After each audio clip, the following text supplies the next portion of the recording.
أعوذ بالله من الشيطان الرجيم. La crucifixión de Jesús / Jesucristo, una cuestión de identidad.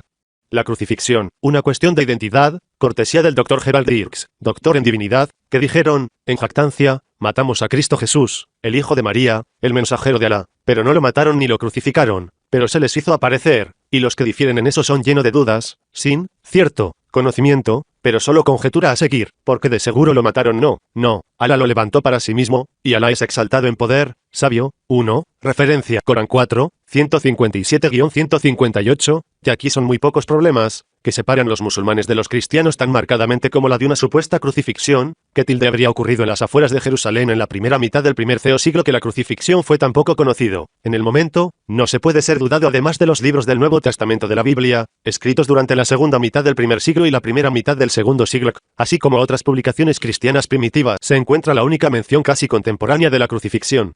En solo 2 lugares una mención del evento ocurre brevemente en las obras del historiador judío, Josephus B. N. Matías, durante la segunda mitad del primer siglo, que escribió, en este momento había un hombre sabio llamado Jesús, y su conducta era buena, y se sabía que era virtuoso. Pilato lo condenó a ser crucificado y morir.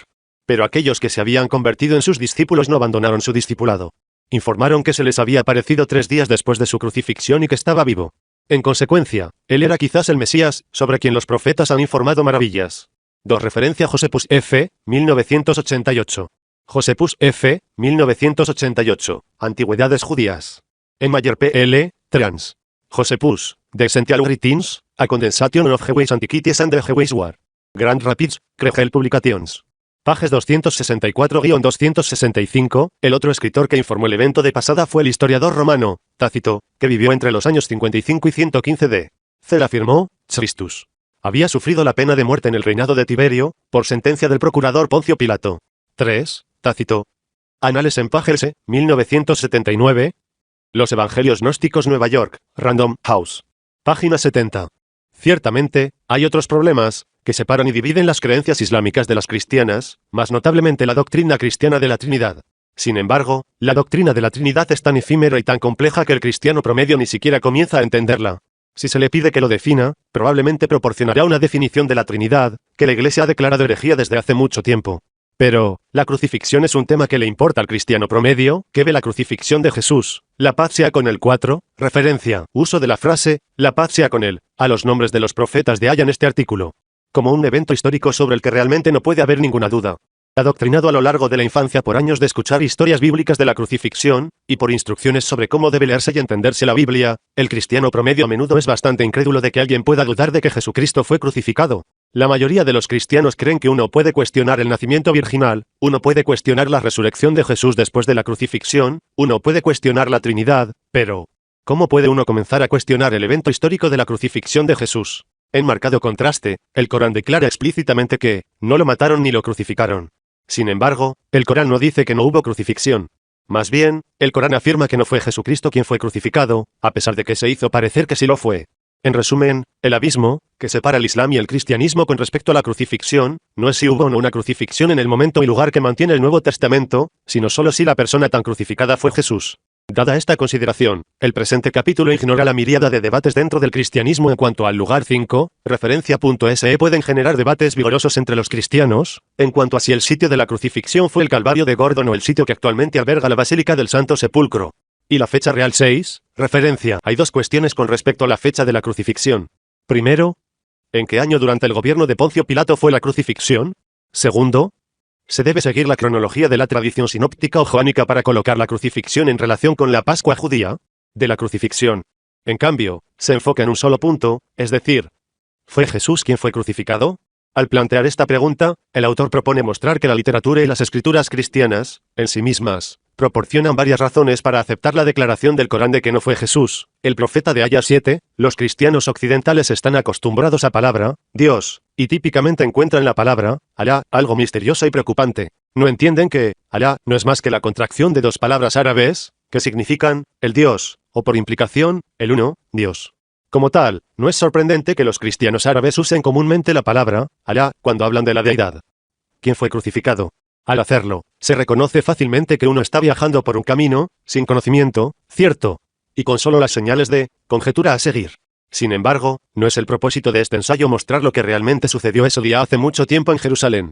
Más bien, es para demostrar que los primeros cristianos estaban bastante confundidos e inseguros sobre lo que realmente sucedió durante el evento de crucifixión. El hecho mismo de que tal confusión existiera es evidencia suficiente para dudar de la crucifixión de Jesús, y debería hacer que los cristianos reflexionen sobre la declaración del Corán de que Jesucristo no fue crucificado, y la similitud esencial entre el Corán y varias ramas de la iglesia cristiana primitiva. La evidencia en lo que sigue se utiliza en 3 clases básicas de información. Primero, se presenta información sobre la crucifixión de los llamados padres apostólicos de las primeras iglesias cristianas. Segundo, la información se toma de los llamados libros apócrifos del Nuevo Testamento de la Biblia. Tercero, la información sobre la crucifixión se basa en los llamados evangelios canónicos del Nuevo Testamento. Por lo tanto, se puede ver que toda la información probatoria es del cristianismo primitivo, y no del Islam. Por lo tanto, la literatura y las escrituras cristianas tempranas se utilizan para poner en duda la doctrina cristiana oficial.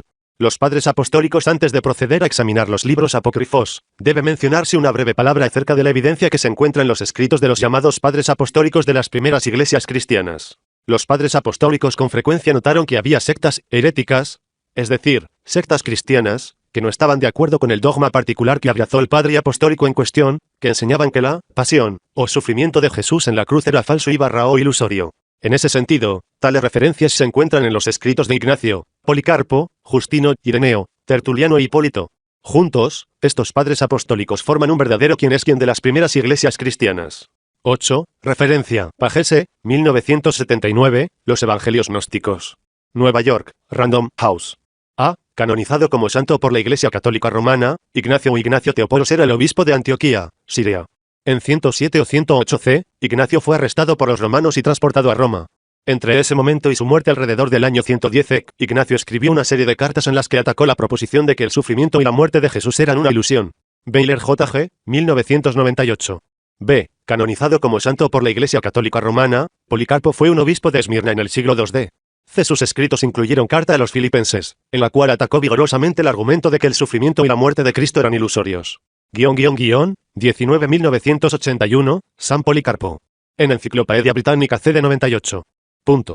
C. Canonizado como santo por la Iglesia Católica Romana, Justino fue un filósofo cristiano del siglo II d. C. Sus trabajos incluyen Disculpas y Diálogo con Tripo. 1998 K. San Justino Mártir. En Enciclopedia Británica C. de 98. Paréntesis. D. Canonizado como santo por la Iglesia Católica Romana, Ireneo fue el obispo de Lyon de finales del siglo II d. C. Ireneo es mejor recordado por sus Adversus Aereses de 5 volúmenes, que fue básicamente un ataque contra el gnosticismo cristiano. Wingren G. 1998. Quintus Septimus Florens Tertuliano, fue un teólogo cristiano de finales del siglo II y principios del siglo III, que más tarde desertó a la herejía montanista. Sus trabajos escritos incluyeron Apologeticum, Adversus Marcionem, Aduxorem, De Patientia, Adversus Hermogenem, Adverso Valentinianos, De Resurrectionem Camis, De Baptismo, De Animo y muchos otros libros. Wilkin R.L., 1998. F. Canonizado como santo por la Iglesia Católica Romana, Hipólito nació alrededor de 170 c y murió alrededor de 235 c. Fue un mártir cristiano, y fue el primer antipapa. Es recordado por sus voluminosos escritos contra las herejías, incluida Pilospunrena. 1998 J. San Hipólito de Roma. En Enciclopedia Británica C. de 98. Un ejemplo particular puede ser de interés. En sus Trayanos, Ignacio, el obispo de Antioquía, quien murió alrededor del año 110 c, y que escribió durante la primera década del siglo II c, fue bastante elocuente en su ataque contra los primeros cristianos que negaron que la crucifixión de Jesús fuera algo más que una ilusión. La siguiente cita de Ignacio, cursiva agregada para enfatizar por el presente autor, va directamente al grano, pero sí, como dicen algunos, su sufrimiento era solo una apariencia. Entonces, ¿porque estoy prisionero, y porque tengo muchos deseos de luchar con las fieras? En ese caso, me estoy muriendo en vano. 9. Ignatius, Trajans 10, 1.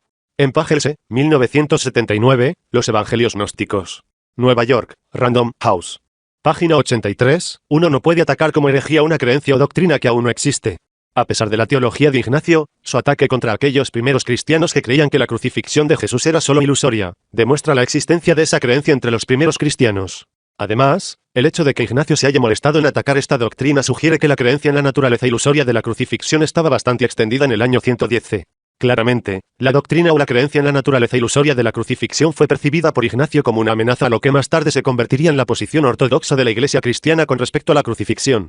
Como tomaría algunos años para que tal creencia se generalice a través de la inmensidad del Imperio Romano, al considerar lo anterior, debe recordarse que Ignacio estaba atacando a los cristianos, no a los no cristianos, aunque los cristianos en particular atacados compartían un sistema de creencias específico en desacuerdo con el de Ignacio cuando se trataba de los detalles de la doctrina de la crucifixión. Para millones de cristianos criados con una interpretación de la escuela dominical del cristianismo, lo anterior puede ser algo impactante. Sin embargo, para esos cristianos, las conmociones son solo el comienzo.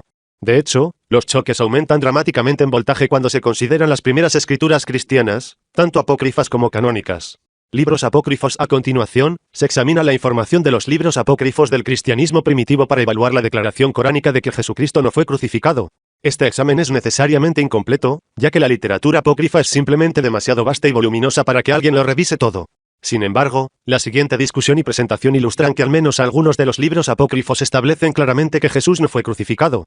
En cada presentación, el formato utilizado es identificar el libro apócrifo al que se hace referencia, comentar la procedencia de ese libro y luego presentar la evidencia relevante de la misma fuente. Sin embargo, como la mayoría de los lectores, ya sean musulmanes o cristianos, tienen muy poca comprensión de los apócrifos del Nuevo Testamento, se requiere una breve digresión. Existe un mito prevalente entre cristianos y musulmanes de que la iglesia cristiana primitiva era monolítica. Este mito está lejos de la verdad histórica. De hecho, cada iglesia, por ejemplo, en Alejandría, Antioquía, Damasco, Jerusalén, Roma, León, etc., era bastante independiente de todas las demás. Cada iglesia tenía su propio obispo o líder, sus propias preferencias doctrinales y teológicas, y su propio conjunto de escrituras reconocidas. En ese sentido, no había un conjunto, ortodoxo, de creencias cristianas en los primeros siglos del cristianismo. Del mismo modo, pasarían varios siglos antes de que hubiera un canon de escritura universalmente aceptado dentro del cristianismo. Al principio, cada iglesia determinó su propio dogma y reconoció su propia escritura, independientemente de lo que cualquier otra iglesia hubiera decidido. Sin embargo, comenzando en el siglo IV, 10, Daniel J. Marrow, H. 1964, Los siglos cristianos, volumen y los primeros 600 años. Nueva York, OMCGR AW Hill Boco. En Nicea, comenzaron a establecerse doctrinas y credos ortodoxos, y se tomaron medidas para comenzar un canon autorizado de las escrituras, que más tarde se conoció como el Nuevo Testamento. El proceso de llegar a un canon de escrituras establecido y universalmente aceptado estuvo lleno de rencor y disputa, y consumió las primeras iglesias cristianas durante los siguientes 2 siglos. Al final de este proceso, el canon de las escrituras del Nuevo Testamento que finalmente surgió representaba solo una muy pequeña selección de los voluminosos escritos cristianos que eran considerados como escriturales por esta o aquella iglesia cristiana primitiva. Tal como está constituido actualmente, el Nuevo Testamento consta de 27 libros, de los cuales 4 se clasifican como evangelios.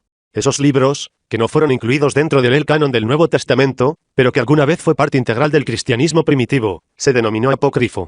Para dar al lector una indicación de cuánto de la escritura cristiana primitiva llegó a considerarse apócrifa, el autor ha incluido en la tabla 1 a continuación, una lista parcial de evangelios apócrifos, que no todos siguen existiendo. 11. En muchos casos, la ortodoxia emergente del cristianismo hizo todo lo posible para suprimir y destruir todas las copias de estos evangelios. En algunos casos, la destrucción de estos libros por la ortodoxia emergente del cristianismo tuvo éxito. En tales casos, uno sabe de estos libros solo porque fueron mencionados por un escritor cristiano primitivo. La lista, obviamente, no incluye epístolas apócrifas, Actos, Apocalipsis, etc., sino solo evangelios apócrifos. La tabla 1 se habría ampliado mucho si se incluyeran estos otros tipos de escritos apócrifos. Tabla 1, una lista de evangelios apócrifos 12. Esta lista está compilada de las siguientes fuentes: A. Platt R. H. Brett H. B. Cameron R. 1982. C. Pagels 1979. D. Robinson 1 metro, 1990. E. N. Schneemelcher W. Wilson R. M. 1963.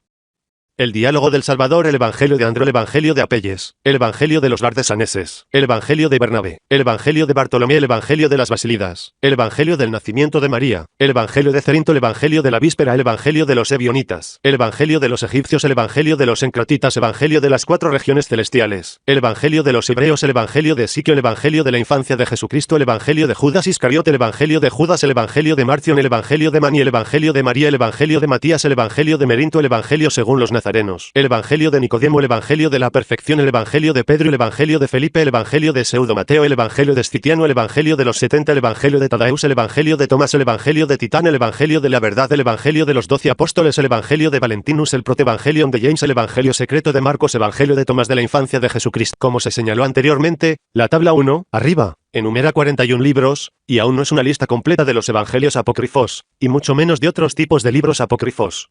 En marcado contraste, el canon del Nuevo Testamento incluye solo 4 evangelios, es decir, Mateo, Marcos, Lucas y Juan.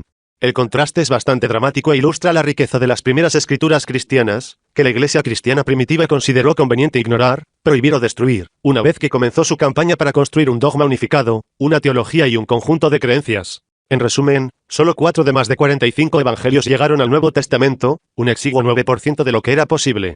Con este antecedente introductorio a los apócrifos de las primeras iglesias cristianas, ahora se puede pasar a considerar la evidencia de 5 fuentes apócrifas diferentes: Evangelio de Bernabé, 2 libros de Jehú, Apocalipsis de Pedro, el segundo tratado del Gran Set, y los Hechos de Juan. Evangelio de Bernabé. Procedencia. Los autores musulmanes ocasionalmente han hecho afirmaciones extravagantes y altamente sin apoyo con respecto al Evangelio de Bernabé. 13. El Evangelio de Bernabé. En Ra'L, 1974, deseando evitar la vergüenza a estos autores, cuyas intenciones y motivaciones fueron presumiblemente bastante buenas, el presente autor se abstiene de hacer referencia a estas afirmaciones.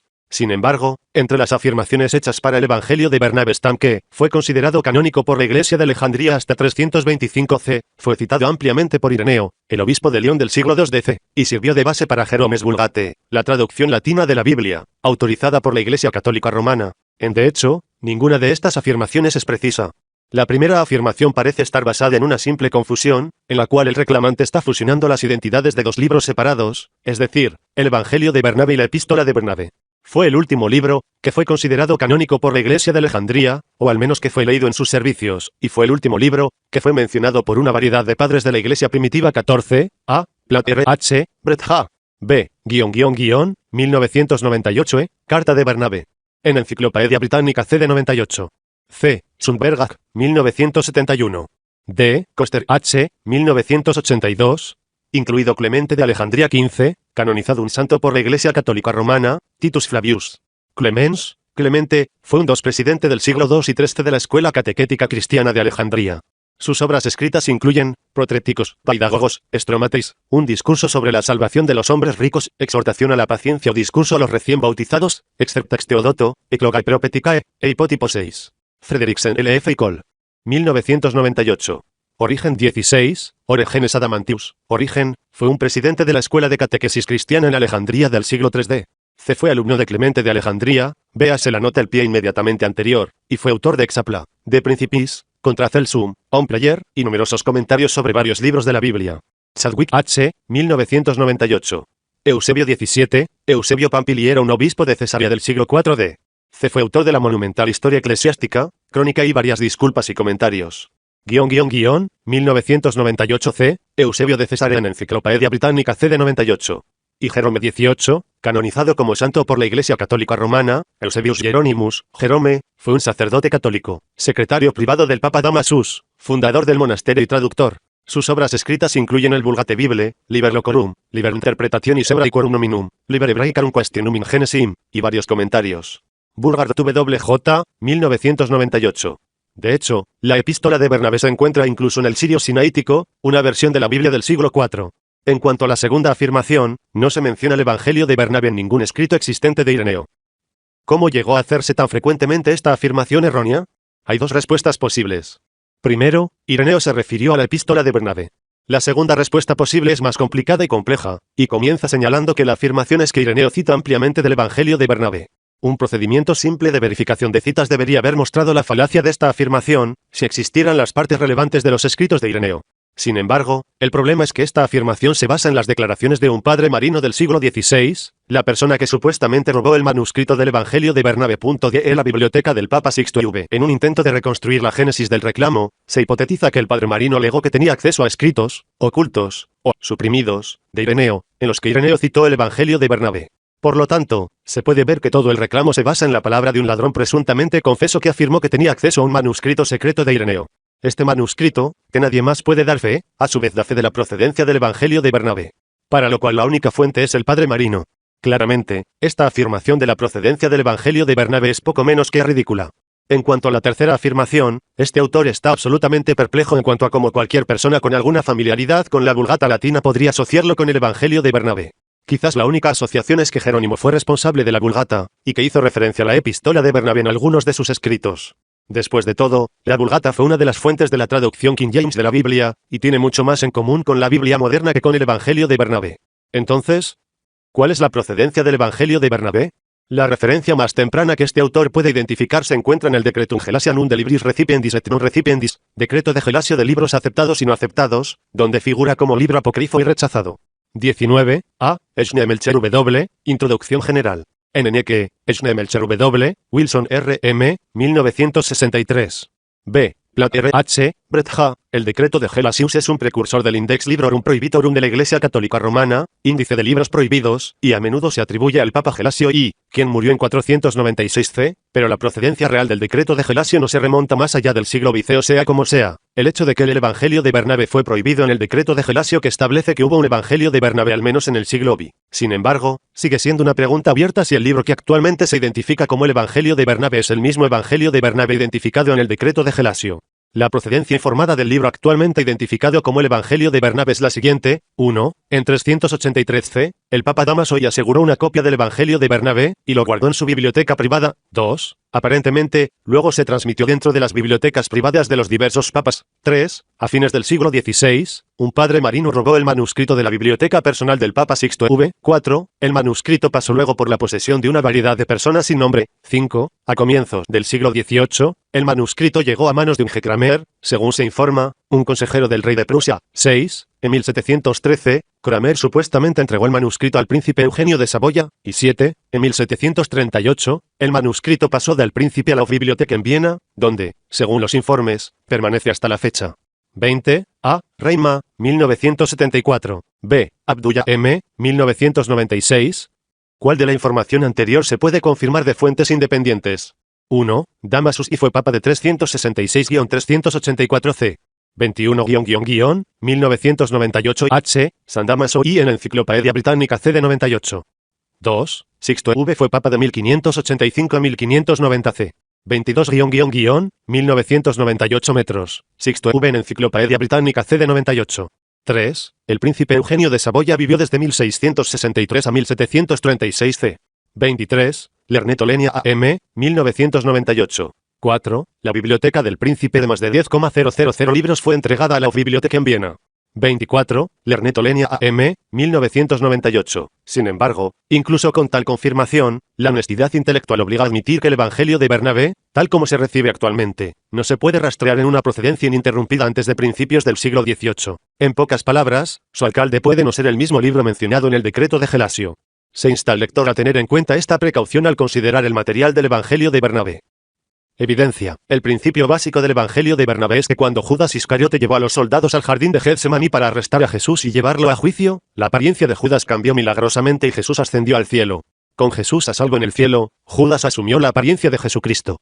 Según esta fuente, Jesús nunca fue arrestado, nunca fue juzgado y nunca fue crucificado. En cambio, fue Judas, el discípulo traidor, quien fue arrestado, juzgado, azotado, burlado y crucificado. Las porciones relevantes del Evangelio de Bernabé se citan a continuación. Cuando los soldados con Judas se acercaron al lugar donde estaba Jesús, Dios, al ver el peligro de su siervo, ordenó a Gabriel, Miguel, Rafael y Uriel, sus ministros, que sacaran a Jesús del mundo. Los santos ángeles vinieron y tomaron a Jesús, y lo colocaron en el tercer cielo en compañía de los ángeles que bendecían a Dios para siempre. Judas cambió tanto en su discurso y en su rostro para ser como Jesús, el soldado, y puso sus manos sobre Judas, porque era como Jesús. Los soldados tomaron a Judas y lo ataron, no sin burla. Entonces los soldados perdieron la paciencia, y con golpes y patadas comenzaron a burlar a Judas, y lo llevaron con furia a Jerusalén. 25 Evangelio de Bernabé 215-217. En Rag-L, 1974, en Jerusalén, Judas fue interrogado de diversas maneras por los sumos sacerdotes judíos y el Sanedrín, por Poncio Pilato, que se identifica como un seguidor secreto de Jesús, y por Herodes el tetrarca. Judas seguía discutiendo en vano que él no era Jesús, sino Judas. Al regresar ante Pilato por segunda vez, Judas fue azotado, vestido con una vieja prenda púrpura, coronado con toms y burlado. Finalmente, Pilato condenó a muerte a Judas por crucifixión, asignándole a ser crucificado con 2 ladrones. 26. Evangelio de Bernabé 217. En Rag-L, 1974, entonces lo llevaron al monte Calvario, donde solían colgar malhechores, y allí lo crucificaron desnudo, para mayor ignominia. Judas realmente no hizo nada más que gritar, Dios, ¿por qué me has desamparado, al ver que el malhechor se ha escapado y muero injustamente?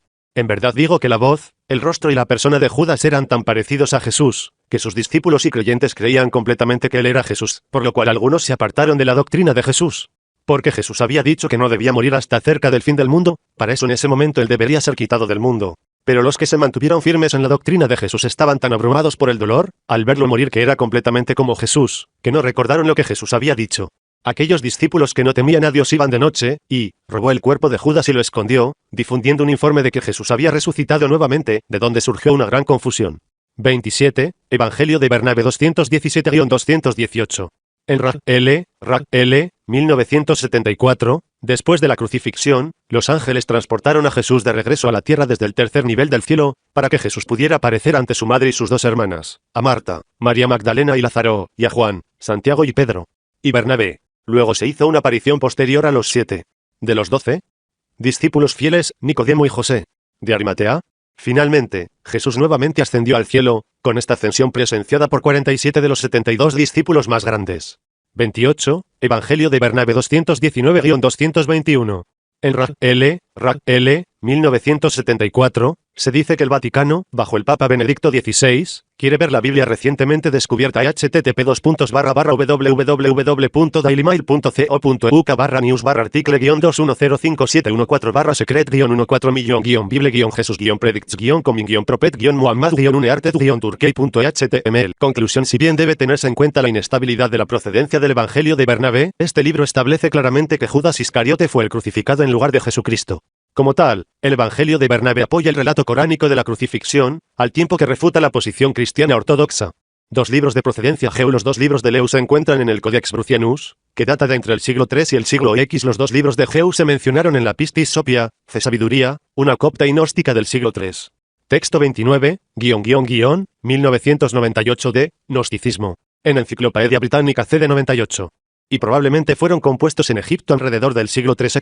30, N.K. Schneemelcher W. Wilson R.M. 1963. Evidencia: la declaración de esta fuente apócrifa es probablemente la más débil de todas en apoyar el relato coránico, ya que la declaración relevante de este manuscrito es algo ambigua. Sin embargo, el lector puede juzgar por sí mismo al revisar la siguiente cita. Jesús, el vivo, respondió y dijo a sus apóstoles: Bienaventurado el que ha crucificado al mundo y no ha permitido que el mundo lo crucifique. 31, dos libros de GEU. N.K. Schneemelcher W. Wilson R.M. 1963. Página 261, conclusión: según los dos libros de Leu, el bendito es el que no ha permitido que el mundo lo crucifique. La clara implicación es que Jesucristo no fue bendecido o que no fue crucificado. Como la primera opción es impensable tanto para cristianos como para musulmanes, la última opción es la única que queda. Apocalipsis de Pedro. Procedencia: el Apocalipsis de Pedro fue uno de los muchos libros emocionantes del cristianismo primitivo, que fueron revelados en 1945 por los descubrimientos arqueológicos inconmensurablemente importantes en Nag Hammadi, Egipto. Los descubrimientos desenterraron una biblioteca de manuscritos de papiro del siglo IV DC, muchos de los cuales estaban en el lenguaje copto. Dada esta procedencia, la última creación posible para el Apocalipsis de Pedro sería el siglo IV ECO. Sin embargo, un extenso análisis literario del manuscrito indica que el Apocalipsis de Pedro fue originalmente escrito en algún momento, probablemente en el siglo III EC. 32, Brasier J. 1990.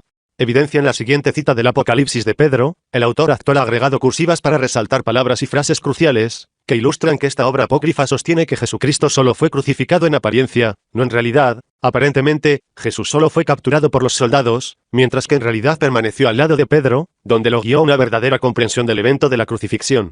Sin embargo, más adelante en el pasaje, se afirma que Jesús fue capturado inicialmente y luego liberado, un punto que se explorará más a fondo cuando se examinen los evangelios canónicos. La víctima crucificada es un sustituto o simulacro de Jesús, un sustituto que surgió a semejanza de Jesús, y quien parece ser identificado como un demonio. Cuando hubo dicho esas cosas, lo vi aparentemente capturado por ellos. Y dije: ¿qué veo, oh Señor, que eres tú mismo a quien toman y que me estás agarrando? ¿O quién es este, contento y riendo en el árbol? ¿Y es otro cuyos pies y las manos están golpeando? El Salvador me dijo: el que viste en el árbol, alegre y risueño, este es el Jesús vivo. Pero este en cuyas manos y pies clavan las uñas es su parte carnal, que es el sustituto que se avergüenza, el que surgió a su semejanza. Pero míralo a él y a mí. Pero yo, cuando lo miré, dije: Señor, nadie te está mirando. Huyamos de este lugar. Pero él me dijo: te lo dije. Deja en paz a los ciegos. Y tú, mira cómo no saben lo que están diciendo. Por el Hijo de su gloria, en lugar de mi siervo, se han avergonzado. Comilla doble. Y él me dijo: sé fuerte, porque tú eres a quien se le han dado estos misterios, para conocerlos a través de la revelación, que él a quienes crucificaron es el primogénito y el hogar de los demonios. Pero el que está cerca de él es el Salvador vivo, el primero en él, a quien capturaron y liberaron, quien observa con alegría a quienes le hicieron violencia, mientras están divididos entre ellos. 81, 4-32, 82, 1-3,17-23,27-33. En Robinson y 1990, conclusión. Si bien el texto citado anteriormente es algo difícil de seguir e interpretar en algunos lugares, se puede ver que el Apocalipsis de Pedro rechaza claramente la noción de que Jesucristo fue crucificado, a pesar de que a la mayoría de los espectadores le pareció así. En ese sentido, el Apocalipsis de Pedro apoya la presentación coránica del evento de crucifixión, y difiere radicalmente de la ortodoxia cristiana tradicional. El segundo tratado del Gran Set, procedencia al igual que el Apocalipsis de Pedro, este libro fue descubierto en 1945 en Nag Hammadi, Egipto. Como tal, su procedencia sigue siendo incuestionable entre su entierro en el siglo IV a.C. y su descubrimiento en 1945. Sin embargo, los orígenes de este trabajo probablemente se pueden retrasar más en el tiempo que el análisis teológico del siglo IV c. o de su explicación de la crucifixión indica un núcleo tomado de Basilides 34, Gibbonsha, 1990, quien era un cristiano egipcio del siglo II de la persuasión gnóstica. 35, 1998 b. Basilides, en Enciclopedia Británica c. de 98. Para no revelar prematuramente algunas de las sorpresas que se encuentran en los relatos de la crucifixión que se encuentran en los evangelios canónicos, este punto se elaborará más adelante. En esta coyuntura sería suficiente decir que la procedencia del segundo tratado del Gran Set se remonta a cualquier momento entre los siglos II y IV de C, siendo la fecha más probable la más probable.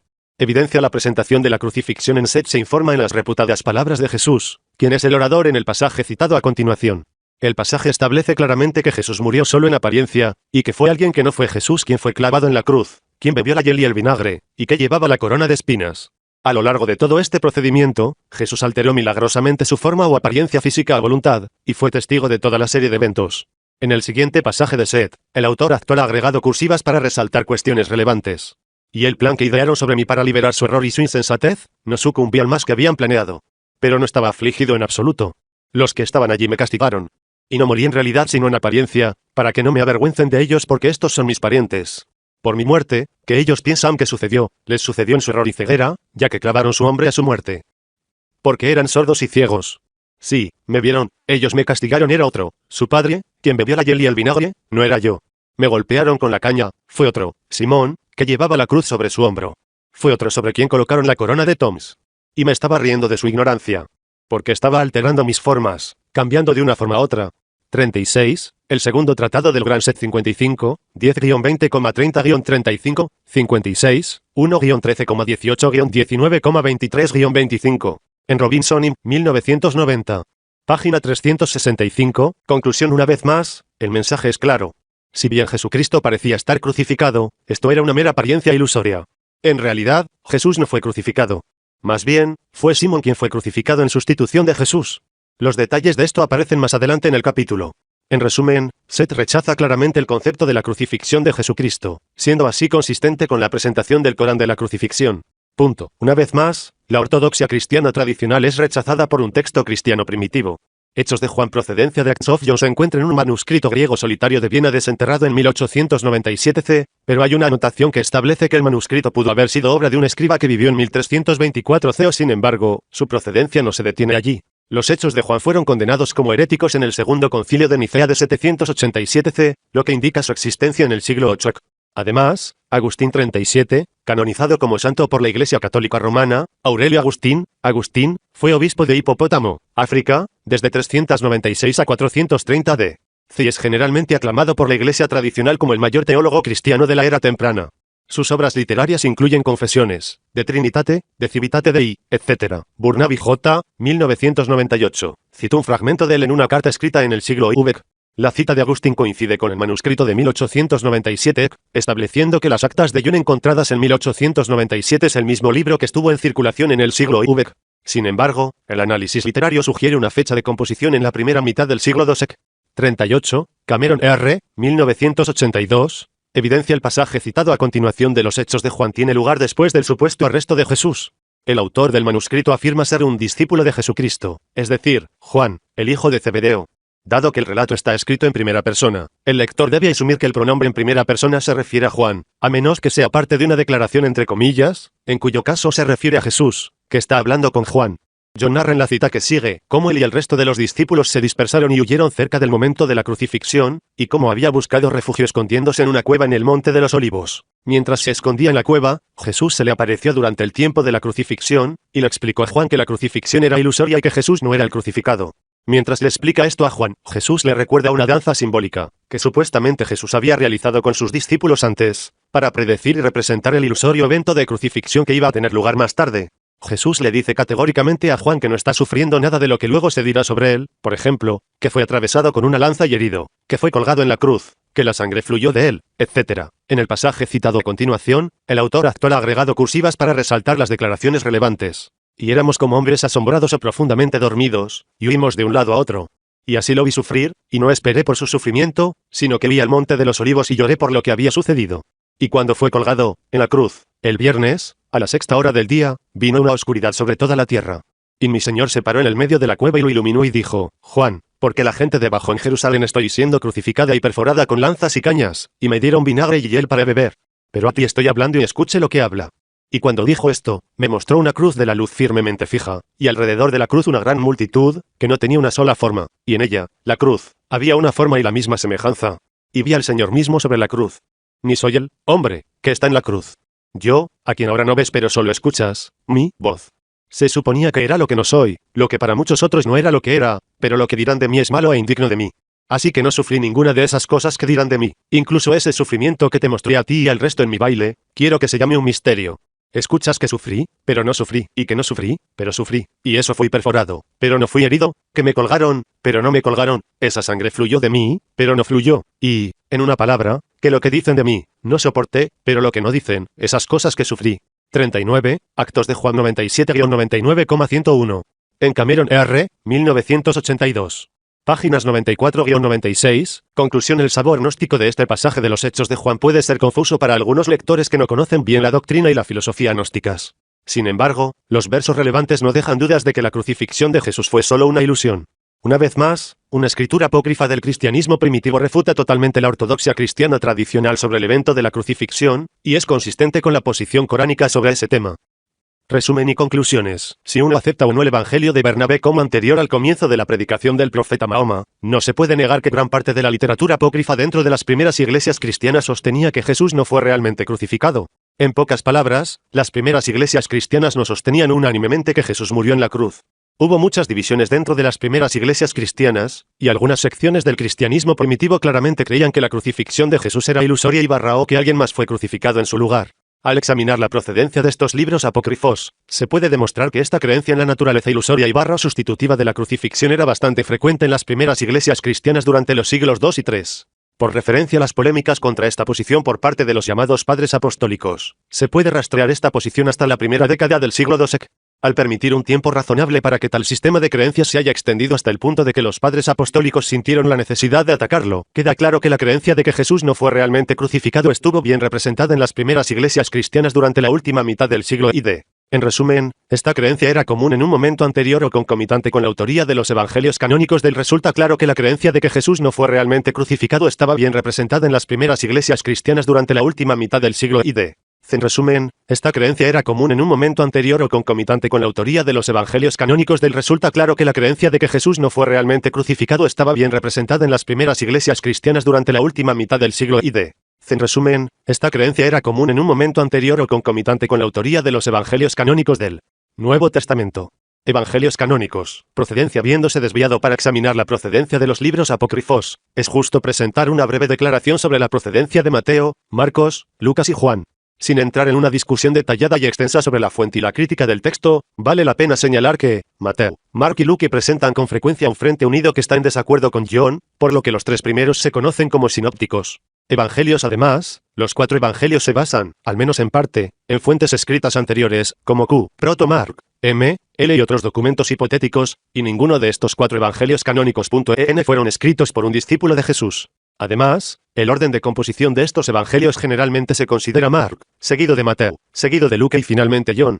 Se debe hacer notar además que tanto Mateo y Lucas basan parte de sus cuentas en la marca. En su forma inicialmente completada, ninguno de los cuatro evangelios puede fecharse antes del último cuarto del siglo I, con John fechado en el primer cuarto del siglo II. Edición de los 4 evangelios canónicos. Continuó durante los primeros siglos. La suma total de lo anterior prueba que ninguno de los autores de los 4 evangelios canónicos fue un testigo ocular real de los eventos de la crucifixión, aunque sus respectivos libros parecen incluir tales relatos de primera mano, que en realidad no eran más que historias de sucesos noticiosos contados directamente o por intermediarios. 40. A. Moffat J. 1929. B. Robertson at. 1929. C. Burkew. 1929. D. Perit 2, 1929. E. Scott F. 1929. F. Daviesin, 1929. B. G. Daviesin, 1929. H. Findreicha, 1929. I. Garbiae, 1929. J. KHC, 1971. K. Perigo LP, 1971. L. Baird W, 1971. M. Pastor MH, 1971. N. Wilson R.M., 1971. 0. Filson F.V., 1971. P. Sundberg, 1971. Q. Duncan Gran Bretaña, 1971. R. Max J., 1972. S. Cair Gran Bretaña, 1972. T. Mineande, 1973. U. Fenton J.C., 1973. V. Hamilton W., 1959. W. MacBL, 1996. X. Koster H. 1982. Z. Robinson Im. Quester H. 1971. ZZ. Cameron R. 1982.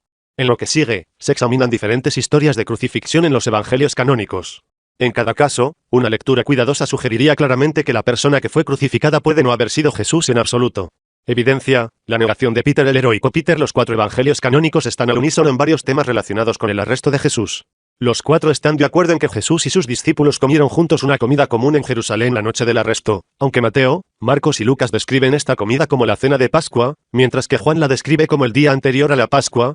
41, Shepard M.H., 1971. Página 722. Este tema de la cronología exacta de la crucifixión en relación con la Pascua judía, así como la cronología de Juan contra la cronología de los evangelios sinópticos, ha dividido a los teólogos cristianos durante siglos y queda fuera del alcance del presente artículo. Además, todos se ven de acuerdo con el hecho de que Jesús fue arrestado la noche anterior a la crucifixión, y que su arresto tuvo lugar fuera de los muros de la ciudad de Jerusalén, que se identificó de manera consistente, pero diversa, como el jardín de Getsemaní, un lugar en el Monte de los Olivos, y un jardín al otro lado del valle de Kidrón desde Jerusalén. También son de una opinión común, que en el curso del arresto, uno de los discípulos de Jesús sacó su espada y atacó, para intentar defender a Jesús. Mientras John identifica a este discípulo como Peter, Simón Barjona. 42a, Mateo 26, 17-56. B. Marcos 14, 12-51. C. Lucas 22, 7-54. D. Juan 13, 21-30, 18, 1-11. Mateo, Mark y Luke guardan silencio sobre este nombre. Después de que Jesús hubo dicho estas palabras, salió con sus discípulos a través del valle de Kidrón a un lugar donde había un jardín, en el que él y sus discípulos entraron. Ahora Judas, que lo traicionó, también conocía el lugar, porque Jesús a menudo se reunía allí con sus discípulos. Entonces Judas trajo un destacamento de soldados junto con la policía de los principales sacerdotes y los fariseos, y llegaron allí con linternas, antorchas y armas. Entonces Jesús, sabiendo todo lo que le iba a pasar, se adelantó y les preguntó: ¿A quién están buscando?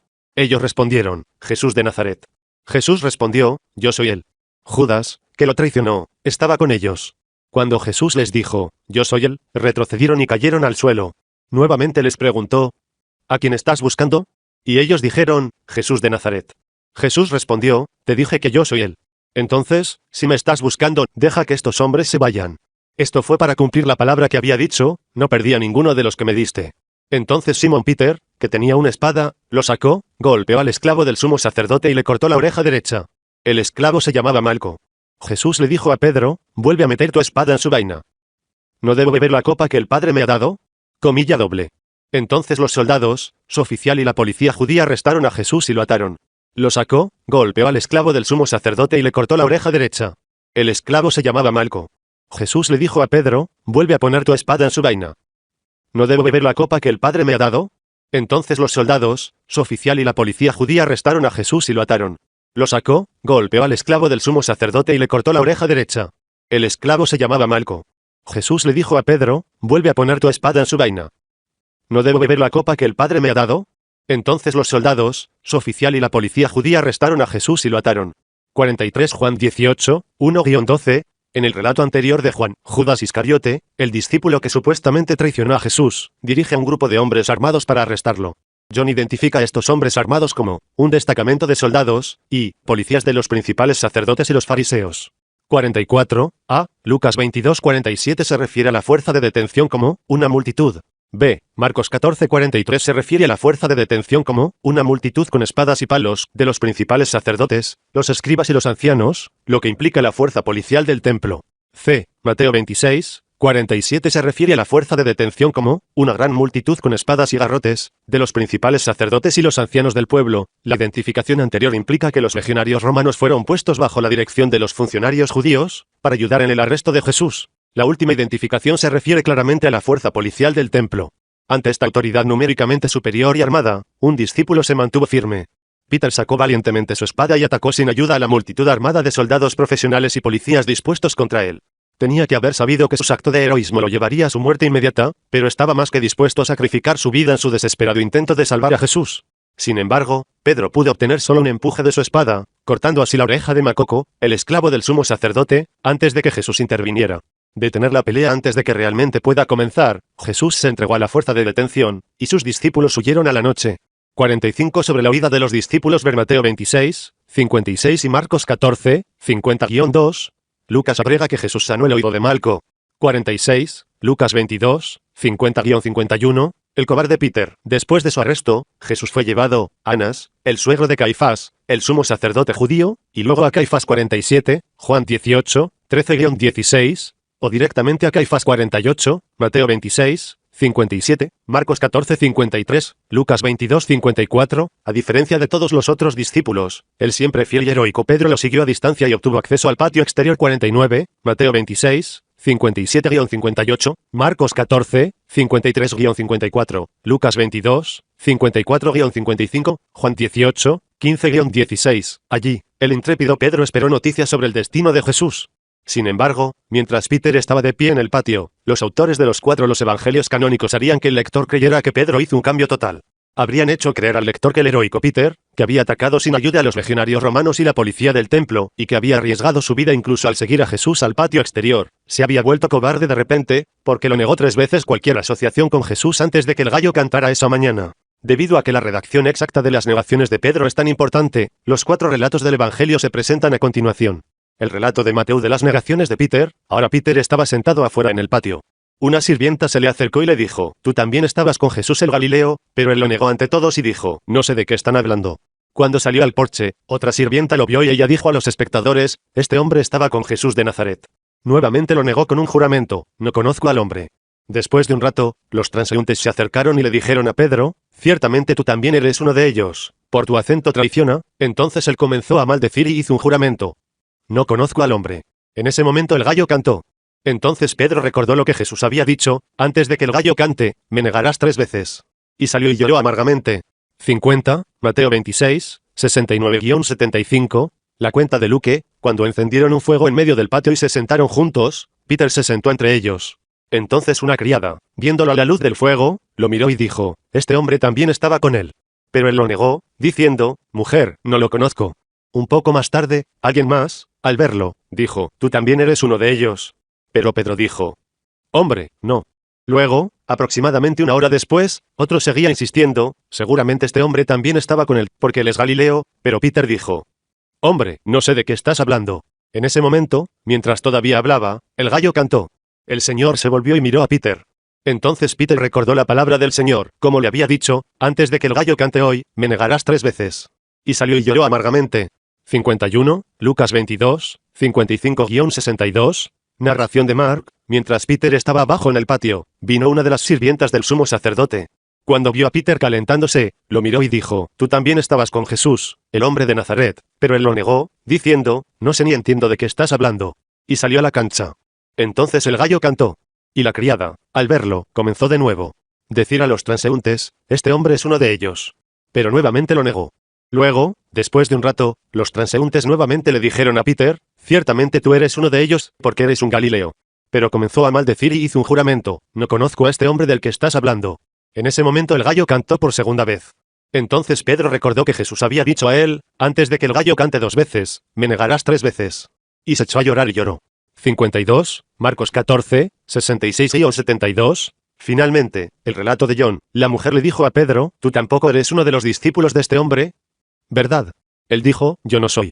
Ahora los esclavos y la policía habían encendido un fuego de carbón porque hacía frío, y estaban parados alrededor y calentándose. Peter también estaba de pie con ellos y calentándose. Ahora Simón Peter estaba de pie y calentándose. Le preguntaron, ¿tú tampoco eres uno de sus discípulos? ¿Verdad? Lo negó y dijo, no soy. Uno de los esclavos del sumo sacerdote, un pariente del hombre a quien Peter le había cortado la oreja, preguntó, ¿no te vi en el jardín con él? De nuevo Peter lo negó, y en ese momento el gallo cantó. 53, Juan 18, 17-18,25-27, lo que Peter negó al considerar estas 4 versiones de lo que supuestamente es el mismo evento, uno debe comenzar por considerar cuidadosamente qué es lo que Peter está negando.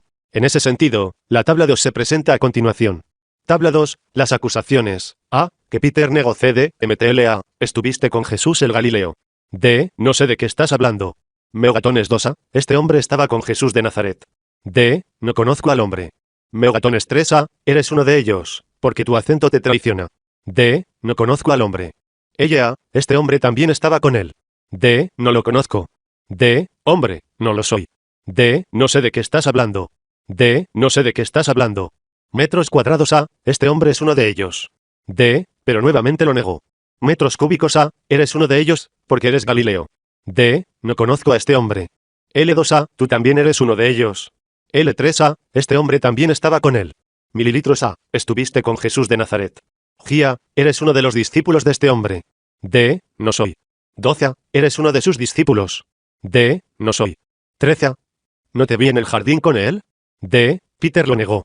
OMTL, megatones 2 y megatones 3 igual a una ra, 2 da y 3 acusaciones y negaciones reportadas por Mateo. L1, L2 y L3 igual a primera, segunda y terceras acusaciones y negaciones informadas por Luke. OM1, metros cuadrados, y metros cúbicos igual a una ra, 2 da y 3 acusaciones y negaciones reportadas por Mark. G, 12, y 13 igual a una ra, 2 da y 3 acusaciones y negaciones reportadas por John. Como breve digresión, debe notarse que los 4 evangelios canónicos están de acuerdo en que Pedro hizo 3 negaciones, y ellos están de acuerdo en reportar 3 acusaciones. Sin embargo, los evangelios canónicos no están de acuerdo en cuanto a cuáles fueron esas acusaciones. Sea como fuere, los datos presentados en la tabla 2 pueden resumirse en las siguientes acusaciones. 1. Pedro estaba con Jesús, el Galileo, megatones 1. 2. Pedro estaba con Jesús de Nazaret, megatones 2, M1. 3. Pedro estaba con ellos, donde el contexto indica que se refiere a Galileos y Barrao a los discípulos de Jesús de Nazaret, megatones 3, metros cuadrados, metros cúbicos 4, Pedro estaba con los discípulos del hombre que estaba siendo juzgado, L2, G, J2, 5, Peter estaba con el hombre siendo juzgado, L1, L3, y 6, Peter estaba en el jardín con el hombre siendo juzgado, 13. Al hacer la lista resumida de 6 acusaciones, se ha tenido cuidado de no prejuzgar el resultado, es decir, uno no puede suponer que Jesús de Nazaret es el que está siendo juzgado, pero uno debe mirar directamente a las declaraciones involucradas. Como se puede ver, Luke y John presentan un frente unido, en el que las negaciones de Peter están específicamente dirigidas hacia el hombre que está siendo juzgado o interrogado.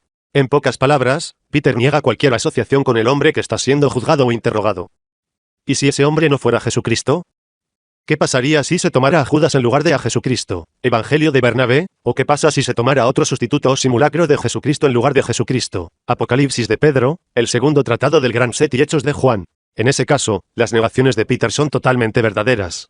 En ese caso, no existe una contradicción desconcertante que, según los informes, se produce en cuestión de pocas horas, entre la voluntad de Peter de luchar contra los soldados romanos y la policía del templo, lo que implica su heroica valentía y su fe inquebrantable, y las negaciones de Peter, que implican cobardía y falta de fe. En resumen, existe la hipótesis de que una lectura superficial de los evangelios canónicos tergiversa las negaciones de Pedro de ser una negación de Jesucristo, cuando, de hecho, Pedro simplemente dice, no conozco a este hombre, donde, este hombre, no puede ser Jesucristo. Lea a la luz de mantener la consistencia de la representación de Pedro dentro de los evangelios canónicos. Las negaciones de Peter reflejan una negación de que el hombre que fue juzgado y o interrogado era Jesucristo. Sin embargo, ¿qué pasa con los relatos de Mateo y Marcos? Aquí uno encuentra las negaciones dentro del contexto de frases como, Jesús el Galileo, Jesús de Nazaret, y, Jesús, el hombre de Nazaret. Una opción es descartar estas frases como una elaboración posterior y errónea de un relato anterior, como se conserva en Lucas y en Juan. Ciertamente, esta opción tiene mucho que recomendar, y no debe descartarse sin más. Sin embargo, también existe una segunda opción, que se basa en el examen de las palabras clave, Galileo, y Nazaret. En ese sentido, se observa que la mayoría de los lectores superficiales de la Biblia equiparan Galileo con la Biblia indica que Jesucristo fue. Del mismo modo, la mayoría de esos lectores equiparan a Nazaret con una ciudad en Galilea, que según la Biblia era la ciudad en la que Jesucristo fue criado. Sin embargo, ambos términos tenían significados radicalmente alternativos durante la primera mitad del siglo I. El judaísmo en el siglo I.D. C. Durante la primera mitad del siglo I.D. C. El judaísmo se dividió en numerosas sectas religiosas y políticas. Una lista parcial de tales sectas y sus diversas divisiones incluyeron saduceos, zadoquitas, hasidim, el grupo raíz tanto para los fariseos como para los esenios, fariseos, perisaya, celotes, asmoneos, sicarí, esenios, herodianos, nazarenos, nazareos o nazareos, y galileos. 54. A. Daniel J. Marrow, H. 1964. B. Asimov, I. 1969. C. Leon Dufour X. 1983. D. Schofield H.J. 1967. E. ___ 1998 p. Celotes.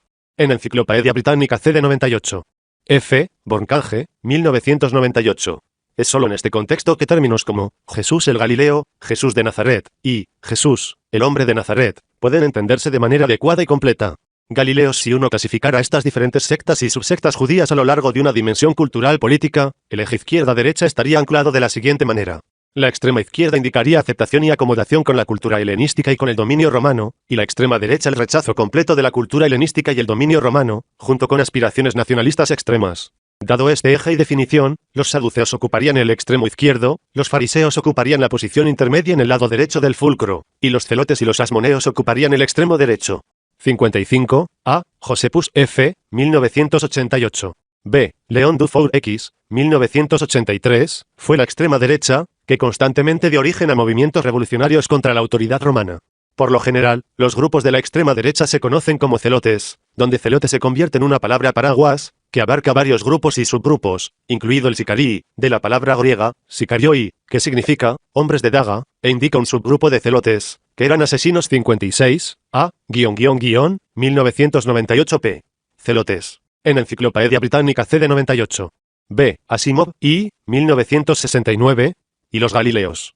La Biblia indica que al menos dos de los discípulos de Jesús eran de la extrema derecha del espectro político-cultural, Simón, el celote 57, Lucas 6:15, Hechos 1:13, y Judas Iscariote, los sicarii. 58, Mateo 10, 4, 26, 14, Marcos 3:19, 14:10, Lucas 6:16, 22, 3, Juan 6, 71, 12, 4, 13, 2, 13:26. Como se señaló anteriormente, el movimiento celote representaba la extrema derecha del eje político-cultural dentro del judaísmo del primer siglo EC. Sin embargo, la identificación de una persona como celote decía muy poco sobre la orientación religiosa real de esa persona. Algunos celotes eran casi seculares, y otros estaban profundamente comprometidos con la tradición religiosa judía. Entre el último grupo de celotes, hay un subgrupo conocido como los galileanos. 59. A. Dupont Somera, 1967. B. Leon Dufour X. 1983. El origen y la historia de los Galileos son los siguientes. En 6c, César Augurus 60, Josephus F. 1988. Un senador romano de rango consular, fue nombrado gobernador de Siria por César Augurus 60. Una de sus primeras tareas fue administrar un censo en Palestina con el fin de registrar propiedades para construcción de un registro fiscal adecuado. 61. A. Lucas 2, 1-3. B. Josephus F. 1988. C. Borncanje, 1998. Mientras que la mayoría de los judíos en Palestina accedieron a este censo, una facción disidente de judíos, liderada por Judas de Gamala, también conocido como Judas, el Galileo, se rebeló abiertamente contra la autoridad de Roma, alegando que el objetivo final del censo sería esclavitud para el pueblo judío. La adhesión al censo fue un acuerdo de los judíos de que los paganos tenían derecho a gobernar Palestina y que era hora de que los judíos establecieran su propio estado teocrático. 62. A. Hechos 5:37. B. Josephus F. 1988. C. Borncanje, 1998. D. Leon Dufour X. 1983. La revuelta de Judas, el Galileo, duró poco. Judas fue asesinado y sus seguidores se dispersaron por un tiempo. 63. Hechos 5:37. Sin embargo, el levantamiento de Judas, el Galileo, fue el nacimiento del movimiento celote, y particularmente de esa parte del movimiento celote conocido como los Galileos. 64. A. Josephus F. 1988. B. León Dufour X, 1983. Tras el levantamiento abortado de Judas el Galileo, los galileos continuaron participando en actos aislados de guerra de guerrillas contra Roma, que aumentaron constantemente en intensidad a lo largo de las décadas entre 6 y 70 c. En 44 tales actividades revolucionarias y paramilitares por parte de los galileos llevaron a las crucifixiones de James y Simón, los hijos de Judas, el Galileo, por orden de Tiberio Alejandro, procurador de Judea. Finalmente, en 66 Menahem, otro hijo de Judas, el Galileo, dirigió a los galileos y celotes en una abierta revuelta contra Roma. Menahem y sus seguidores se apoderaron del arsenal de Masada y luego marcharon hacia Jerusalén. Tomando la mayor parte de Jerusalén, Menahem, que tenía pretensiones de ser rey, estableció un gobierno despótico y asesinó a Ananías, el sumo sacerdote judío. Sin embargo, Menahem fue asesinado por Eleazar, el hijo de Ananías, en el templo de Jerusalén. Los seguidores de Menahem huyeron a Masada, bajo el mando de otro Eleazar, que era descendiente de Judas, el Galileo. En Masada, la revuelta judía continuó hasta el 73 cuando los habitantes sitiados de Masada se suicidaron en masa, para no ser capturados por el ejército romano que los rodeaba. 65. A. Josepus F. 1988. B. Boncange, 1998. Dado el relato anterior, uno puede ver fácilmente que la identificación de Jesús el Galileo no se puede equiparar automáticamente con Jesús de la región geográfica de Galilea. Dado el contexto de los tiempos, la identificación más probable sería Jesús, un miembro del partido Galileo de los insurreccionistas paramilitares. Tal Jesús obviamente no sería Jesucristo, y la negación de Pedro de tal Jesús sería veraz. El Nazarean entre las acusaciones formuladas contra Pedro, uno se refiere a Jesús de Nazaret, 66, Mateo 26, 71, y uno se refiere a Jesús, el hombre de Nazaret, 67 Marcos 14, 67. La primera declaración es, en hecho, una traducción engañosa de la palabra griega, Nazorean, 68, a Mateo 26, 71. Ver nota al pie, 0, en la Santa Biblia, nueva versión estándar revisada. Nasville, Thomas Nelson, 1989. B. Stegeman H., 1998. C. La declaración de Mateo 2:23, en el que Nazorean está vinculado con alguien de Nazaret, es descabellado, y confunde el hebreo, nazir, consagrado, santo, abstemio, con el hebreo, netzer, brotar o disparar, que HC, 1971. Y esta última afirma una traducción engañosa del griego, nazareno. 69, Stegeman H., 1998. La palabra griega, nazorean, o nazarene, es una transcripción, nazareno o nazorayoi, de la palabra aramea, nasren, o nasraya, que significa, los conservadores. 70, Stegeman H., 1998. A su vez, la palabra aramea se remonta al hebreo, nazir, que significa, consagrado, santo, o, en Enciclopedia Británica CD 98, si las sectas y subsectas judías del primer siglo que estuvieran alineadas en un eje religioso, en el cual el polo izquierdo representaba el liberalismo judío, y en el cual el polo derecho representaba el conservadurismo religioso, entonces los fariseos caerían en el medio, y los esenios y nazoreanos caerían en el extremo derecho. Entonces, ¿quiénes eran y qué eran los nazoreanos? En pocas palabras, eran el mismo grupo referido en el Antiguo Testamento como nazareos o nazareos. Un nazareo o nazoreano era una persona que hizo un voto de abstinencia y de severa adhesión a la ley mosaica, donde dicho voto podría ser de por vida o por un periodo de tiempo específico. 72. A. Schoenfeld H.J. 1967. B. 1998 F. Nazirita. En Enciclopedia Británica CD 98. Las reglas específicas que rigen el período de ser nazareo o nazareno se enumeran en números 6, 1-21 en la Biblia, y no se repiten en este capítulo.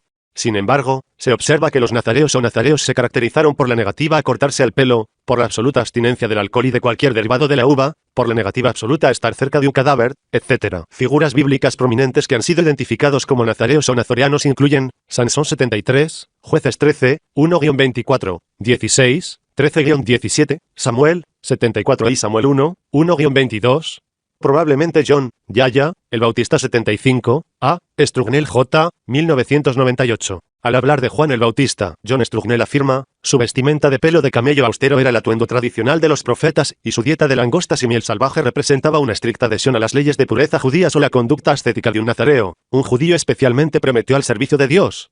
B. Schoenfeld H.J. 1967, posiblemente James, el primer jefe de la iglesia cristiana en Jerusalén 76, Hechos 21, 17-26, y temporalmente Paul. 77, Hechos 21, 17-26, sin embargo, la representación bíblica de Jesucristo es mutuamente exclusiva con la de un nazoreano, ya que un nazoreano nunca podría haber tomado del fruto de la uva, y nunca podría haberse acercado al Lázaro difunto, a quien Jesús, a través del poder de Allá, según los informes, resucitó de entre los muertos. 78. La historia de la resurrección de Lázaro de entre los muertos se cuenta en Juan 11, 38-44. Como deja claro ese relato, Jesús estaba demasiado cerca de la proximidad física del cadáver para haber sido un nazoreano. Dada la discusión anterior, la negación de Pedro de estar asociado con Jesús, el nazoreano, parece haber sido una declaración veraz, aunque Jesús, el nazoreano, no era Jesucristo. Es de destacar que un nazoreano también podría haber sido Galileo, pero no tendría que haber sido. Como comentario aparte, se observa que en el pasaje citado anteriormente en Juan 18, 1-12, la frase, Jesús de Nazaret, debería leer, Jesús, el Nazareno, lo que aumenta la posibilidad de que Jesucristo nunca haya sido arrestado en primer lugar. El nombre, Jesús, durante el primer siglo, Jesús, la versión griega de Josué, era un nombre muy popular en Palestina. Por ejemplo, de los 28 sumos sacerdotes del judaísmo desde la época de Herodes el Grande hasta la destrucción del templo, 4 fueron nombrados Jesús, Jesús hijo de Pabeto Piavi, Jesús hijo de Secosei, Jesús hijo de Damneus, Jesús hijo de Gamaliel. 79. A. Josepus F. 1988. B. Schofield H.J. 1967. C. Wilson I. 1985, usando esta lista de sumos sacerdotes judíos como una muestra representativa de nombres masculinos en Palestina en el primer siglo. C. Uno puede esperar que alrededor del 14% de la población masculina haya sido nombrada Jesús. Claramente, no es demasiado imaginar que un segundo Jesús estaba siendo interrogado la noche antes de la crucifixión, que era este hombre al que Peter negó, y que era este hombre quien sería crucificado al día siguiente. Resumen: la negación de Pedro presenta los evangelios canónicos. Con dos opciones mutuamente excluyentes. 1. En cuestión de unas pocas horas, Peter pasó de ser una figura heroica de valentía limitada a ser un cobarde, quien negó verbalmente su afiliación con Jesucristo en 3 momentos separados en rápida sucesión. Francamente, esta representación de Peter tiende a agotar la imaginación. 2. Peter fue directo y honesto al negar su afiliación, ya sea con un hombre desconocido o con un insurreccionista paramilitar y adherente de extrema derecha al judaísmo, que resultó llamarse Jesús. Suponiendo que el hombre era desconocido, la negación de Peter fue bastante consistente con la evidencia de los libros apócrifos presentados anteriormente. Suponiendo que el hombre era un insurreccionista paramilitar llamado Jesús, la negación de Pedro está en consonancia con la historia de la liberación de Barrabás, que se detalla a continuación. Evidencia: la liberación de Barrabás del arresto a Barrabás. Antes de pasar directamente a la historia de la liberación de Barrabás, es instructivo trazar los supuestos movimientos de Jesucristo desde el momento de su presunto arresto hasta el momento de la liberación de Barrabás. Usando los 4 evangelios canónicos como la fuente de esta información, una comparación rápida de estos 4 evangelios revela un desacuerdo significativo entre ellos. Esta información se presenta en la tabla 3, y el lector es libre de sacar sus propias conclusiones sobre la confiabilidad de los relatos del Evangelio de los diversos movimientos de Jesucristo durante estos eventos. Tabla 3, secuencia de los movimientos reportados de Jesucristo entre su arresto y la liberación de Barrabás. Mateo, Marca, Luque, John, Anás, a Caifás, a Caifás, a Caifás, a Caifás. Al Sanedrín. Al Sanedrín, al Sanedrín, a Pilato, a Herodes, a Pilato, a Pilato, a Pilato, a Pilato. La secuencia de Matean depende de Mel 26, 57, 27, 1, 27, 1-2. La secuencia de Marcán depende de Marcos 14, 53, 15, 1, 15, 1. La secuencia de Lucán depende de Lucas 22, 54, 22, 66, 23, 1, 23, 6-8, 23, 11. La secuencia de Juanine depende de Juan 18, 12-13, 18-24, 18-28. La liberación de Barrabás. La liberación de Barrabás es reportada por los 4 evangelios canónicos 80, Mateo 27, 11-26, Marcos 15, 6-15, Lucas 23, 13-25, Juan 18, 38-40, y muchos de los detalles son lo mismo en las 4 narrativas. En cada relato, Poncio Pilato, el gobernador romano de Judea, le da a la multitud judía una opción entre la liberación de 2 prisioneros, uno de los cuales ha sido presentado tradicionalmente como Jesucristo, y el otro ha sido presentado como un notorio forajido, quien es conocido solo como Barrabás. La multitud agitada selecciona a Barrabás para que sea liberado. Pilato libera así a Barrabás, y supuestamente Jesucristo es crucificado.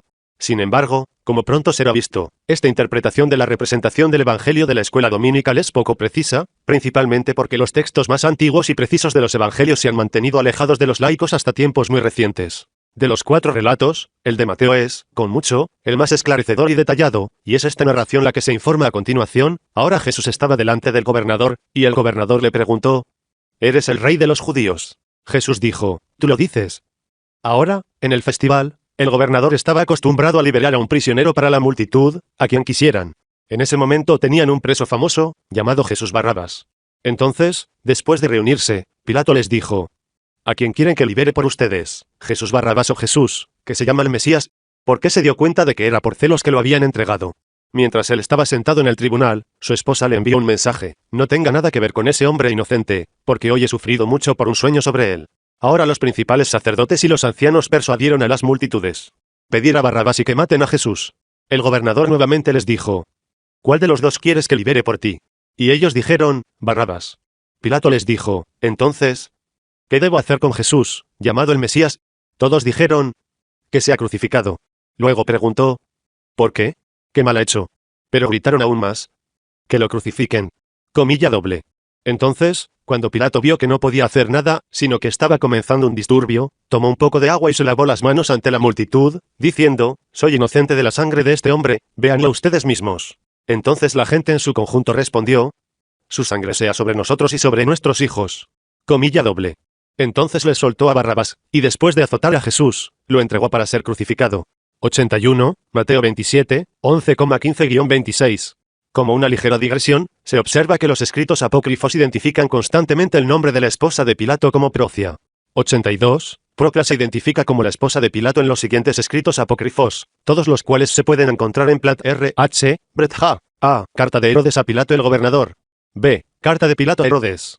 C. El juicio y la condena de Pilato, también conocido como la paradosis de Pilato. La identidad de Barrabás. El texto citado anteriormente de Mateo, como se encuentra en la Santa Biblia, Nueva Versión Estándar Revisada, NRSV, identifica claramente a Barrabás como si tuviera el nombre de pila de Jesús. Al hacer esta identificación, el NRSV utiliza los textos más antiguos. 83. La identificación de Jesús como el nombre de pila de Barrabás aparece en varios textos antiguos de Mateo, incluidas las versiones griegas, siríaco y otros. También fue informado por Orígenes, el tercero padre apostólico del siglo. A. Fenton J.C., 1973. B. 1998. Barrabás. En Enciclopedia Británica CD 98. Para corregir la eliminación del nombre de pila de Barrabás, es decir, Jesús, que sucedió en versiones anteriores de la Biblia.de, los eruditos bíblicos saben desde hace mucho tiempo de estos textos antiguos de Mateo que el nombre de Barrabás era Jesús. Sin embargo, esta información generalmente no se presentó a los laicos. En la versión King James de la Biblia de 1611, no se menciona en absoluto el nombre de Barrabás como Jesús. En la versión estándar revisada, RSV, de 1946, esta información finalmente aparece en el texto como una nota oscura al pie de página. Finalmente, en la nueva versión estándar revisada, NRSV, de 1989, la información más antigua y más completa sobre Barrabás se presenta directamente en el texto, donde originalmente se suponía que estaba, y el Barrabás previamente desconocido se ha convertido una vez más en Jesús Barrabás. Sin embargo, los traductores bíblicos siguen resistiendo a los laicos. Todavía no han completado su trabajo de educar a los laicos cristianos y de hacer que el texto bíblico sea accesible para el cristiano promedio. Ahora han presentado a Barrabás como Jesús Barrabás, pero todavía no están señalando que Barrabás no es un nombre de pila, sino un patronímico. 84, A, 1998. Barrabás. En Enciclopedia Británica CD 98. B. Leon Dufour X, 1983. C. Asimov, I, 1969. D. Schoenfield H.J., 1967. E. Fenton J.C., 1973. F. Perigo L.P., 1971. Un patronímico es un identificador, por el cual se declara que la persona es el hijo de X. Por lo tanto, en el Nuevo Testamento, uno encuentra al discípulo Simón Pedro también llamado Simón Bar Jonás, es decir, Simón el hijo de Jonás. 85 Mateo 16-17. En el NRSV, los traductores han ido hasta el final, y han escrito el nombre, Simón hijo de Jonás. En el RSV anterior, los traductores simplemente dijeron, Simón Bar Jona. Sin embargo, los traductores bíblicos siempre han reunido las palabras arameas, Bar, y Abas, dando como resultado, Jesús Barabás, como Jesús Barrabás, o peor aún, solo como Barrabás. Teniendo esto en cuenta, y al darse cuenta de que Bar simplemente significa hijo de, ahora se puede identificar a Barrabás como Jesús el hijo de Abas. Punto. Sin embargo, incluso llevando la traducción a este punto, aún sería algo engañoso, porque Abas no es un nombre de pila. La palabra Abas todavía necesita ser traducida del arameo. Abas significa padre, y Barrabás se identifica directa e inequívocamente en Mateo como Jesús, el hijo del Padre. 86, A, 1998, Barrabás. En Enciclopedia Británica CD 98. B. Leon Dufour X, 1983. C. Asimov, I, 1969. D. Fenton J.C., 1973. E. Perigo L.P., 1971.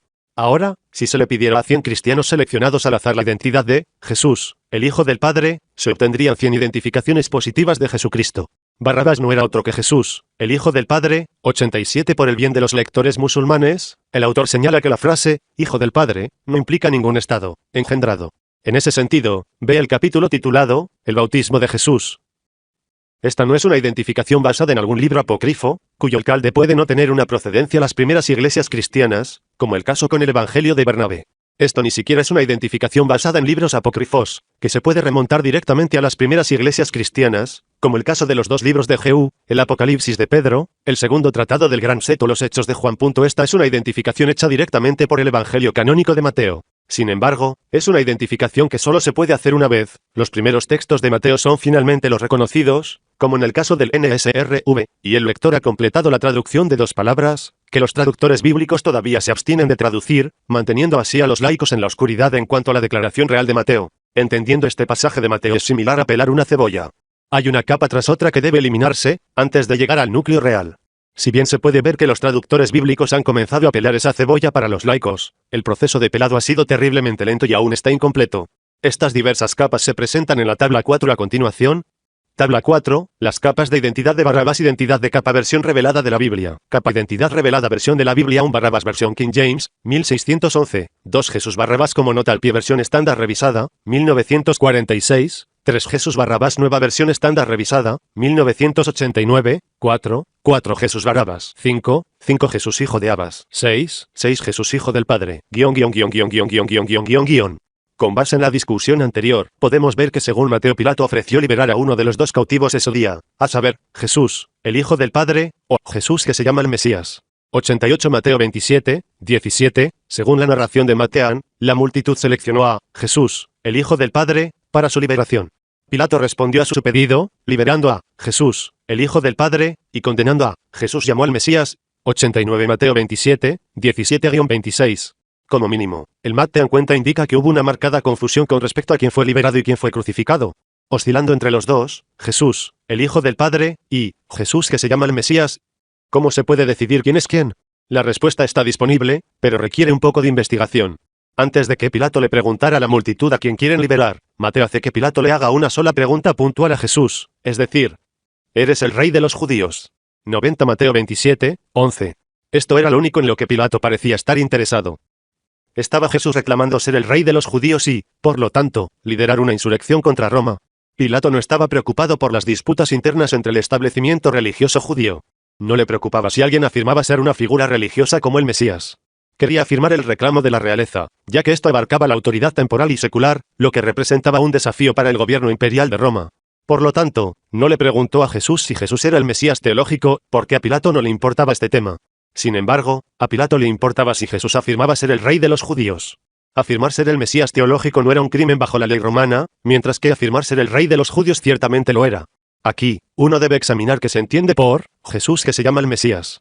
Generaciones de cristianos que asisten a la escuela dominical han sido adoctrinados con un concepto teológico del Mesías, que data de la época de las primeras iglesias cristianas. Sin embargo, la palabra hebrea, Masia, que se traduce como Mesías en la Biblia, simplemente significa ungido. Del mismo modo, la palabra griega, Christos, que se traduce como Cristo en la Biblia, es simplemente una traducción griega de la palabra hebrea, Masia. Así, incluso si las palabras de Pilato eran Jesús, llamado el Mesías, todo lo que decía era Jesús, llamado el ungido. ¿Quiénes fueron los ungidos de Israel? La respuesta es los reyes y sumos sacerdotes de Israel. En ese sentido, cualquier insurreccionista que reclamara ser el rey de Israel, y había muchas de esas personas en el siglo I.D. C. se habría ungido como rey de Israel y podría haber sido referido como Mesías. 91 A. León Dufour X, 1983. B. Schofield H.J., 1967. Habiendo establecido la preocupación de Pilato y, por lo tanto, estableciendo la acusación real contra Jesús, es decir, afirmando ser el rey de los judíos, y habiendo establecido el significado real de la palabra, Mesías, uno pasa ahora al pasaje paralelo de la liberación de Jesús, el Hijo del Padre, en Marcos. Entonces la multitud vino y comenzó a pedirle a Pilato que hiciera por ellos según su costumbre. Entonces él les respondió: ¿Quieres que libere para ti al rey de los judíos? Punto. Pero los principales sacerdotes agitaron a la multitud para que liberara a Barrabás por ellos. 92 Marcos 15, 8-9,11. Tenga en cuenta el cambio sutil, pero muy importante. La elección es entre Jesús, el rey de los judíos, y Jesús, el Hijo del Padre. Dada esta versión, no hay ambigüedad o confusión en cuanto a la identidad. Jesús, quien afirmó ser el rey de los judíos, y por lo tanto había sido ungido como tal, es decir, se había convertido en un Mesías, fue entregado para la crucifixión, mientras que Jesús, el Hijo del Padre, fue liberado. ¿Qué podría ser más simple o más directo que eso? Ahora, ¿quién era este Jesús, que decía ser el rey de los G-S? Probablemente fue una persona que ya se encontró en este capítulo, es decir, Jesús, el Galileo, es decir, el insurreccionista paramilitar, a quien Peter negó saber. 93. Mateo 26, 69-70. Fue este Jesús, quien fue el verdadero asesino e insurreccionista, cuyos cargos fueron falsamente atribuidos a Jesús, el Hijo del Padre, simplemente a través de la confusión, deliberada o no, creada por los escritores de los evangelios o sus autores, redactores o editores. 94a, Marcos 15, 7, b, Lucas 23, 18-19, c, Juan 18, 40, d, bandido y ladrón fueron términos frecuentemente utilizados por los romanos para un insurreccionista armado. Resumen, la historia de la liberación de Jesús, el Hijo del Padre, es de enorme importancia. Incluso si el lector rechaza la reconstrucción del pasaje de Mateo sugerido por este autor, que se basó en la pregunta de Pilato a Jesús y en la narrativa paralela de Marcán, el lector de los evangelios canónicos todavía queda con confusión y ambigüedad. Las identidades respectivas de quien fue liberado, Jesús, el Hijo del Padre, y quien fue crucificado, Jesús, llamado el Mesías, son preguntas confusas y sin respuesta. Esa confusión y ambigüedad es suficiente, en sí misma, para notificar que al menos una respuesta viable a las preguntas anteriores de los evangelios canónicos apoya el relato coránico de la crucifixión. Además, si uno acepta la reconstrucción del relato de Mateo según lo propuesto por este autor, entonces está claro que Jesús, el rey de los judíos, también conocido como Jesús, el Galileo, fue crucificado, mientras que Jesús, el Hijo del Padre, fue publicado. Aquí, uno tiene una vindicación total del relato coránico de la crucifixión, como si fuera necesario, basado únicamente en los evangelios canónicos. En este punto, el lector cristiano, adoctrinado por una infancia de lecciones de escuela dominical, puede estar pensando que toda esta línea de argumento es absurda. No importa lo que realmente dijo Mateo acerca de Jesús, el Hijo del Padre, es más fácil ignorar todo. Sin embargo, antes de dar ese paso, se debe considerar una información más.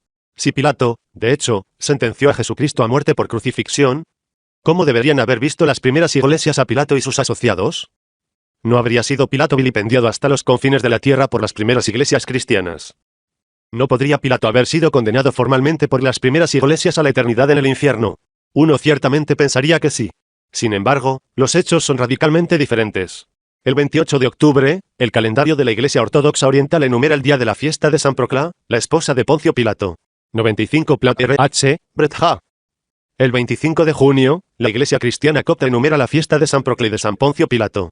96a, NK, Schneemelcher W, Wilson R.M., 1963. Página 484.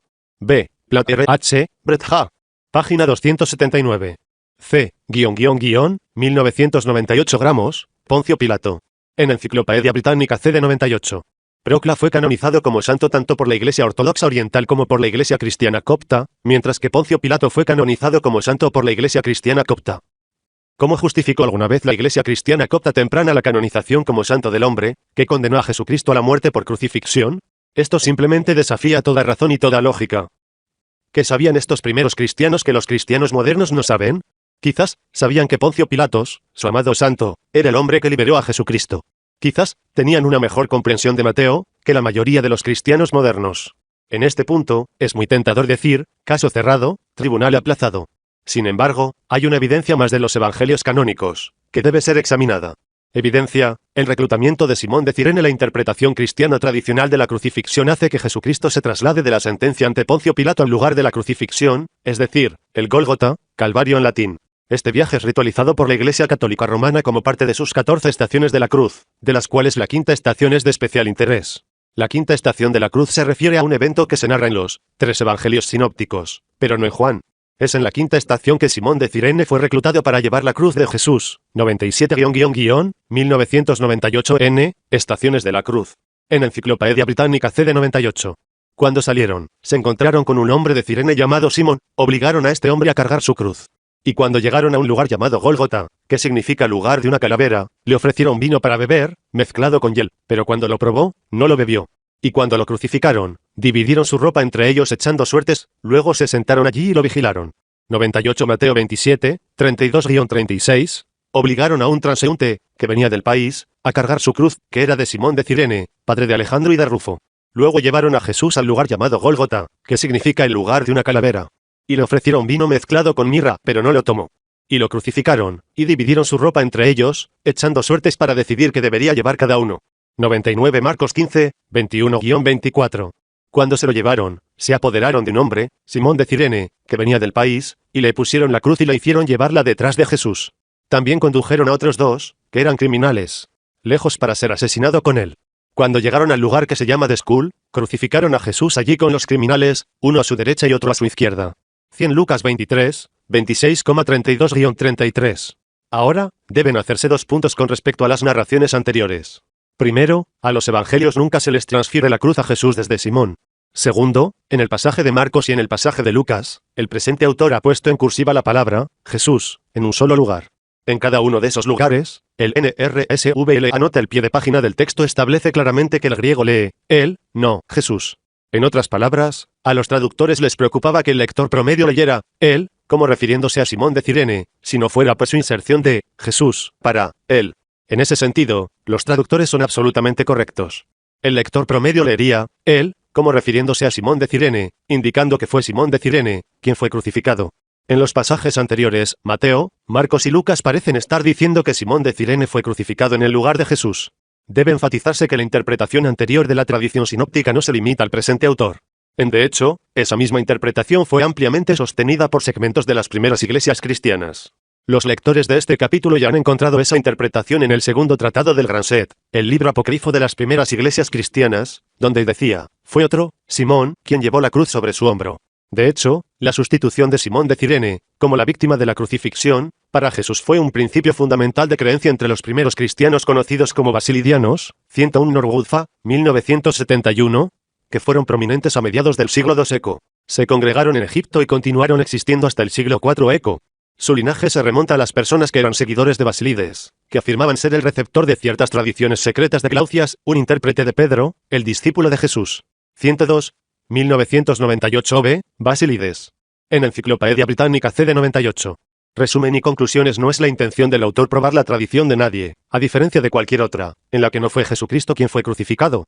Sin embargo, las revisiones anteriores de las escrituras cristianas, tanto apócrifas como canónicas, ilustran dramáticamente que las primeras iglesias cristianas no tuvieron una aceptación unánime de la doctrina de la crucifixión de Cristo. Claramente, estaban confundidos sobre lo que realmente sucedió. Diferentes teorías sobre este tema flotaban dentro de las primeras iglesias.